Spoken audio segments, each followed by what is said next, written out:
This news is brought to you by Abhilashi Group of Institutions. कोविड-19 के बढ़ते संक्रमण पर काबू पाने के लिए लगाए गए लॉकडाउन के चलते 3 माह से बेकार बैठे टैक्सी ऑपरेटर एक एक पैसे के लिए मोहताज हैं।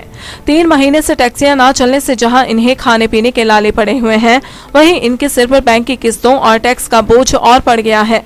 अधिकतर टैक्सी ऑपरेटर गरीब तबके के हैं, ऊपर से परिवार की जिम्मेदारी अलग है। हालांकि यहाँ प्रवासी मजदूरों और स्थानीय पेशावर लोगों को राशन व अन्य प्रकार की मदद जहाँ प्रशासन व सामाजिक संस्थाओं ने की है, वहीं टैक्सी ऑपरेटरों की किसी तरह की मदद किसी ने नहीं की है।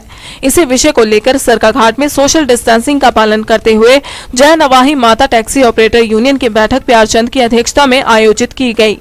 बैठक में लॉकडाउन की वजह से टैक्सी ऑपरेटरों पर आई समस्याओं पर चर्चा की गई, जिसमें सभी टैक्सी ऑपरेटरों ने एक मत होकर मुख्यमंत्री जयराम ठाकुर को पत्र लिखकर गुहार लगाई है कि सभी टैक्सी ऑपरेटरों का 3 माह का टैक्स माफ किया जाए और टैक्सी ऑपरेटरों को भी अन्य कामगार लोगों की तरह आर्थिक सहायता भी दी जाए, ताकि बैंक के कर्जे व टैक्स तले दबे टैक्सी ऑपरेटरों को राहत मिल सके।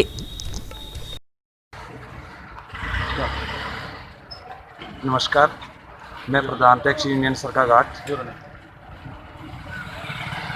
कोरोना महामारी की वजह से जो हमारा धंधा चौपट हुआ, इससे हमें ही नहीं मतलब हमारे भारत के हर नागरिक को इसका सामना बहुत कठिनाई से करना पड़ा। अतः हमारा धंधा जो है तो बिल्कुल ही मतलब ख़त्म होने की कगार पे है। टैक्सी का धंधा बिल्कुल जीरो हो चुका है। इसमें हमारे जो टैक्सी गाड़ियाँ हैं ये 3 महीने से खड़ी रही और हमारे पास टैक्स के लिए पैसे नहीं हैं, इनकी किस्तों के लिए हमारे पास पैसे नहीं हैं। तो हम सरकार से अनुरोध करते हैं कि हमारा 3 महीने का टैक्स जो है तो ख़त्म किया जाए, तथा हमारे पास किस्तों के लिए भी पैसे नहीं हैं, खाना खाने के तक के भी लाले पड़े हुए हैं। कुछ ऑपरेटर हमारे पास बहुत गरीब से गरीब परिवार से ताल्लुकात रखते हैं, इसलिए हमारा सरकार से अनुरोध है कि हमारा टैक्स जो है तो ख़त्म कर दिया जाए।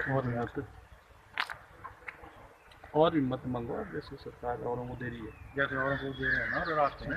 और जो प्राइवेट गाड़ियां हैं, हमारी जो टैक्सियां हैं वो तो खड़ी रही, 3 महीने से खड़ी रही। प्राइवेट गाड़ियों वालों ने खूब चांदी बटोरा, खूब पैसा कमाया और हमारी गाड़ियां किसी डिपार्टमेंट में भी नहीं लगने दी। हमारी गाड़ियों के लिए कोई परमिशन नहीं दी। तो हम सरकार से चाहते हैं कि हमारी टैक्सियों को जहाँ भी गाड़ियों की ज़रूरत हो, हमारी टैक्सियों को वहाँ लगाया जाए तथा हमें भी कमाने का मौका दिया जाए। धन्यवाद।